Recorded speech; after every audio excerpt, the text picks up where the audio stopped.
میں اس की 3-4 बड़ी खसूसियात समझता हूँ और क्योंकि फजला तो यहाँ वो दस्तार फजीलत मिलने वाली है, इसलिए मैं साफ कह दूँ।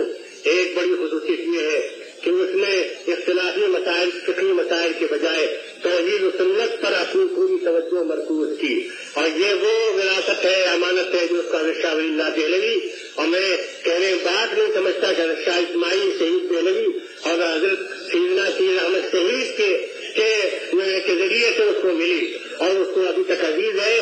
देवबंद की 4 खसूसियात है, सुन लीजिए। एक तो ये कि अकीदे तौहीद में बिल्कुल बेमेल अकीदे तौहीद में, दूसरे इत्तिबाए सुन्नत में बिल्कुल खड़े, और तीसरे ताल्लुक अल्लाह से अल्लाह की फिक्र करने वाले, और चौथे एलाए कलिमतुल्लाह के जज्बा रखने वाले। ये 4 अनासिर है। ये 4 अनासिर तो बनता है मुसलमान, मैं कहता हूँ 4 अनासिर तो बनता है देवबंदी। एक अकीदे तौहीद जिसमें कोई शायबा शिर्क नहीं, साफ साफ सुन लीजिए और हमारे फजला लाहिदिल पर लिख लें।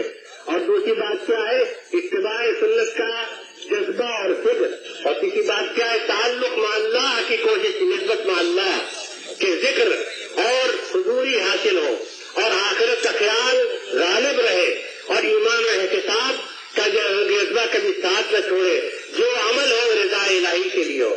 और चौथी चीज इलाही कलिमतुल्लाह का जज्बा, कि जिस शक्ल में भी हो हम इलाही कलिमतुल्लाह की कोशिश करें, असल मिल जाए तो देवबंदी बनता है, और अगर इनमें से कोई उनसुर अगर इसमें से कम हो जाए तो वो देवबंदियत नाक़िस। ये इसका वो समझिए शिआर है, मोटो है, जो भी आप कह लीजिए, ये है फजला देवबंद का शिआर कि वो इन 4 चीजों के ज्यादा रहे।